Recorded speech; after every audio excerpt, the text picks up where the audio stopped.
On a faraway planet named Chitin, a scientist couple has just made a superweapon baby that will someday liberate them from the ruler of the planet named Admiral Scorba. However, Scorba immediately knows what the two had done. To evade the confiscation of their child, the scientist couple places the child inside the capsule and sends him to Earth. The father Jan points the capsule's trajectory toward America because it is the most advanced region on Earth. After letting go of their child, Admiral Scorba and his men enter the laboratory to ask where the child is, to which the parents will not admit. And when the Admiral is about to eliminate them with a single push of a button, the Admiral's daughter, Agata, appears. She tells her father that she can find the missing child for him using her powers. Scorba agrees. Agata then eagerly chases the capsule until they both reach Earth. But the capsule suddenly collides with a satellite, changing its trajectory. As such, the two of them get separated, with Agata heading to the US and the child heading to Spain. Meanwhile, an elderly Spanish couple is driving to their house when they spot the capsule crashing nearby. The couple, Antonio and Maria, cautiously walk toward the alien capsule, which opens slowly. There, they see a baby inside who has a mustache. Antonio does not want to have anything to do with the baby, but Maria, always wanting a child, immediately adopts him. Antonio lets the child hold his finger, but the child's squeeze breaks his finger, making him scream into the heavens above. And so the couple officially adopts the baby, which they named Juan Lopez. Growing up, they immediately learn that he is not a normal human being. Antonio tries to shave his mustache, but it grows back instantly. A doctor checks on his knee-jerk reflex, only to get himself kicked into the next room. During a football match, Juan is the goalkeeper. He swiftly takes the ball to the other side and kicks it. The kick is so strong that the opponent's goalkeeper cannot stop it. Juan celebrates this goal, but his teammates hate him because he did not pass the ball. Therefore, Juan celebrates his birthday party alone since no one wants to be friends with him, making the mustachioed boy sad. Juan makes a wish to be normal. He blows out the candle, but it sends the cake flying to his parents' faces. Fast forward to 20 years later, Juan is now a mustachioed adult office worker. His friend Jane calls to ask if he is already in the office. However, Juan has just woken up at his home. Jane comes to visit Juan at his work desk, prompting Juan to dress up and head to the office in superfast mode. He arrives just in time before Jane can see him. There, his friend tells him that he has just hired Luisa, a former college classmate of Juan. Janie asks him to throw a welcoming party later for her, but Juan ignores him and goes instead to the vending machine. After getting a chocolate bar from the vending machine, Juan sees Luisa from the other room using his X-ray vision. Juan actually has a crush on Luisa since their college days. Because of this, he goes to the receptionist's table to sit while waiting for Luisa to enter. Upon entering, Luisa immediately recognizes Juan. Although she wants to catch up with him, she needs him to inform Jane of her presence, and Juan obliges. He then invites Luisa for a drink later with the company as a welcoming party for her, even though that does not happen for anyone else. As such, Jane, Juan, Luisa, and two handymen take a picture together. When Jane is trying to get close to her, Luisa excuses herself to the bathroom. After she is gone, Jane tells Juan to get some ice later and never return so that he and Luisa can be alone. When Luisa comes back, Jane then asks Juan to buy ice, but Juan tells him that they have ice and goes to the nearby sink to secretly freeze the running water using his breath. But Luisa has already left after he returns with the ice. For this reason, the party is over and Juan goes home as well. He tries to catch up with Luisa at the subway station and invites her to dinner, and although she likes to, Luisa refuses because the train is coming. Eager to spend time with her, Juan swiftly goes to the other side and invites her to eat pizza with him. That night, the two catch up with their lives since their college days. There, Juan asks her if she is still with her boyfriend from college, and Luisa answers that she is not dating him anymore. She then teases him for being curious about her love life and wonders why. However, their talk gets interrupted when some teenagers enter the restaurant in a rowdy and loud manner. Their noise annoys Luisa, who calls them out for being loud, but the teenagers just mock her for being old in return. At this point, Luisa is infuriated and approaches the young lads for their rude behavior. Juan attempts to de-escalate the situation, but one of them threatens him with his middle finger, then pushes Juan down and spills some soda on his face, laughing at him. Juan is frustrated, but he is restraining himself because he does not want to hurt anyone. Later on, while at the subway station, he hears the approaching train losing control. When it passes him by at a rapid pace, Juan immediately runs to the next station to stop the raging train. There, he prepares himself to intercept the oncoming train. But instead of successfully stopping it, Juan ends up at the train's windshield. He then tries again by running toward the next station, but this time, Juan uses a long fire hose to stop the train. The good news is that the train is stopped by the fire hose, but the bad news is that it gets catapulted in the other direction. Because of this, Juan immediately leaves the premises. The following day, Juan heads back to his working place, finding his colleagues looking at the news about the subway superhero incident. He tells them they should head back to work, but he gets pulled aside by Luisa. There she gives Juan one of the 500 calling cards that Jane had sent to her and chats with him, saying that the superhero news is just a publicity stunt because there is no way for superheroes to pop out of Spain. At this point, Jane interrupts their conversation to tell them that the famous Agata is coming to Spain, which Juan refers to as the vacuum cleaner lady. On TV, Agata, who is now a fully grown woman who owns an international vacuum robot company, tells the camera that her visit is for the mysterious superhero, and right after this, she calls her father to inform him about finding Juan. However, Scorba is not impressed with her because it took her 30 years just to find him. Still, Agata insists that she will finally go back home. Meanwhile, Juan is riding the bus toward his date with Luisa, who calls him saying that since he will be late, he will buy dinner for her. After this, he receives a telepathic call from Agata. Here, she introduces herself to Juan and tells him to come to meet her as soon as possible.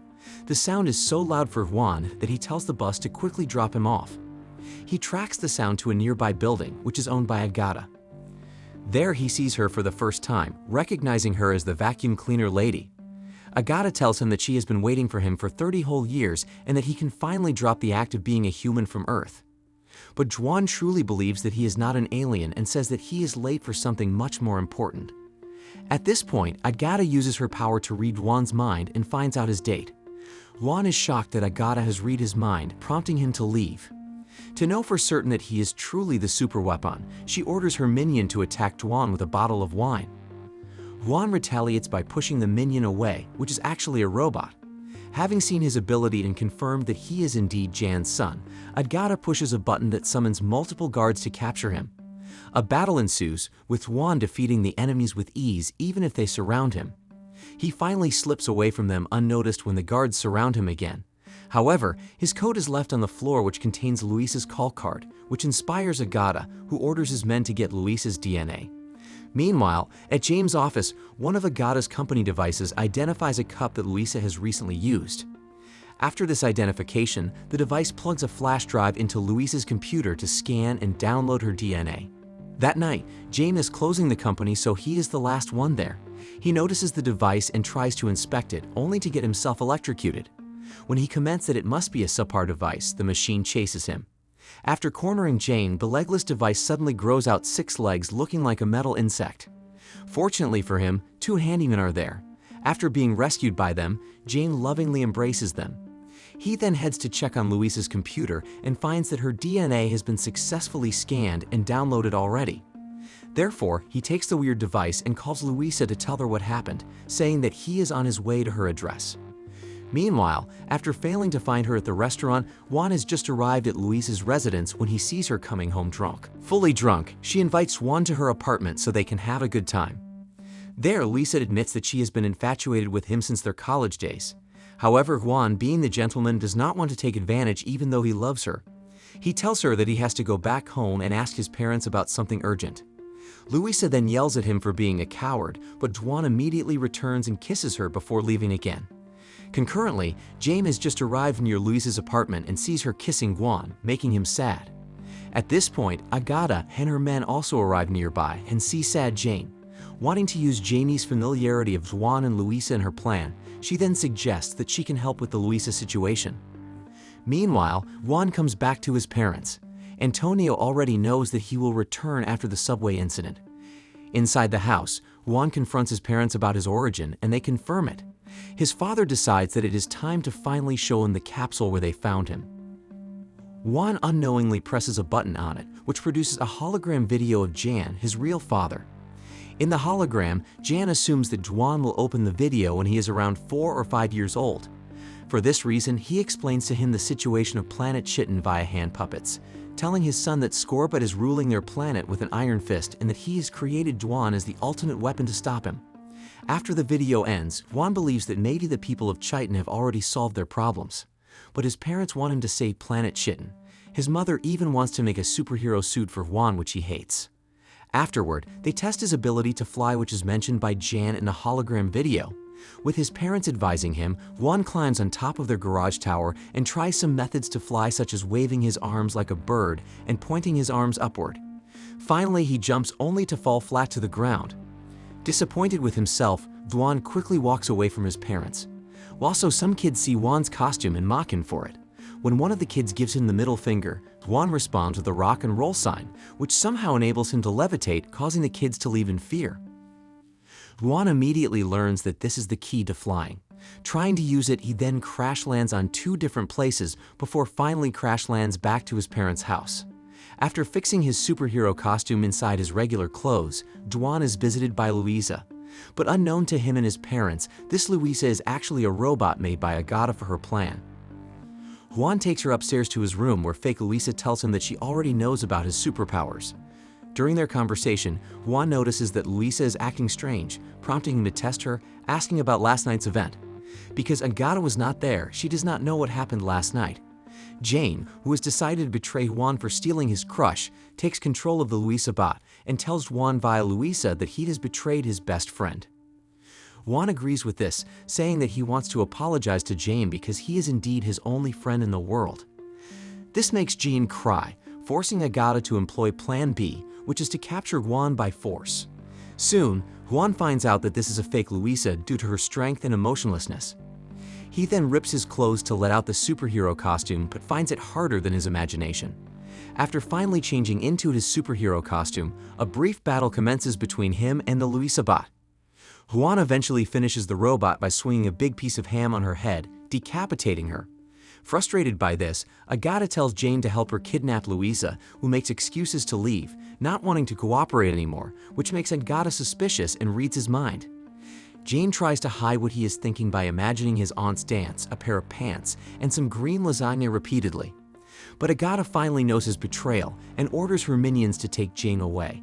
She also tells them to prepare the trap for Juan immediately because her father is arriving. Meanwhile, under his parents' persuasion, Juan immediately heads to where Lisa is to save her from imminent danger. After arriving there, he asks a bunch of questions to prove she is the real Luisa, who thinks that he is acting strange. Juan then finally admits to her that he has superpowers. However, Luisa thinks that this is just an elaborate way to break up with her, forcing Juan to undress into his costume in front of many people. But when he does that, Juan gets surrounded by other costumed men who tell him that he has no permission to perform there. Due to this distraction, Luisa gets kidnapped by Agata's minions. The costumed men attack Juan, who suddenly gets telepathically contacted by Agata. She tells him to find her and join forces in ruling Earth. Juan then leaves by flying away, arriving at Agata's building to stop her, where he takes the elevator. After getting out of the elevator, he sees Luisa and Jane tied on pillars. Jane warns him not to get out of the elevator, but it is too late. Juan tries to get Luisa out of her chains, but Agata enables the machines which emit sounds that hurt Juan's head. Luisa and Jane attempt to block the sounds by saying good things about Juan, which does not work. Jane then comments that Juan is pathetic, the insult works on him, and Luisa encourages Jane to tell more of it. Eventually, Juan manages to fight off the sound and create a hole in the wall. He then takes his friends and flies away. At this point, Scorba arrives at Agata's office. Distracted, she does not notice Juan's escape with the others. As such, Scorba goes into a tirade about how disappointed he is for Agata. Embarrassed and insulted, she finally pulls the plug on her already sick father, killing him. Agata then takes over her father's throne and orders the raising of Earth. Meanwhile, Juan and Luisa are outside the Lopez residence, with Juan wanting to burn his costume, thinking being a superhero is the source of his problems. Not long after, Agata and her minions arrive where they are. Juan tells her to stop whatever she is doing, but Agata does not listen. With a push of a button, her throne becomes a gigantic robot. The giant robot slowly approaches Juan and the others while Juan is trying to put on his recently burned costume. Antonio then fires at the robot, distracting Agata. As such, she points the robot's vacuum hand toward Antonio and pulls him in. Juan tries his best to hold his father down, but he gets pulled anyway. Angered by this, Juan begins to attack Agata's robot but gets pushed back every time he does so. Agata then throws Juan away, who ends up landing in a football stadium. Juan takes the net from the football match and flies back to their house to capture Agata, but it ends up capturing his mother instead. Dwan confronts Agata to ask what she had done to his parents, but Agata retaliates by assaulting him repeatedly, making him unconscious. Jaime and Luisa then attempt to distract Agata, resulting in Jaime's capture. Luisa is almost captured, but Dwan wakes up again, due to Jaime, Luisa, and his parents' voices calling out to him. Reinvigorated, Dwan punches the robot repeatedly until it does not function anymore. At this point, Agata tells him not to play the hero, but Dwan proclaims that he is Superlopes. He then freezes Agata's robot and pushes it down to a nearby pool. This superhero name proclamation is captured via smartphones by some kids who were mocking Dwan earlier. Dwan then talks to Luisa and his parents about what to do next. Maria thinks that he still needs to save Planet Chitin, but Dwan has an unorthodox solution in mind. Instead of him, he brings back the costumed man from earlier to stand in his place as Chitin's ruler, which works. Finally, Dwan has embraced being a superhero, but there are people who hate him because they do not want a superhero. Luisa even argues with him for being late again on one of their dates, although Dwan explains that saving lives is important. When Dwan is about to pay the restaurant bill, a bald man with glasses and a pacifier tells him that Dwan owes him. The mysterious man then disappears, leaving behind his pacifier and a cliffhanger. The movie is entertaining due to its use of comedy, which does not rely on crude and vulgar jokes. It also shows that superhero life is not always glamorous, because it is a huge responsibility and can affect everything in one's life, which is why it is understandable that Dwan wants to quit the job at some point. Nevertheless, if one accepts this responsibility, one must always have the courage and patience to save the world, as well as learn how to balance one's life.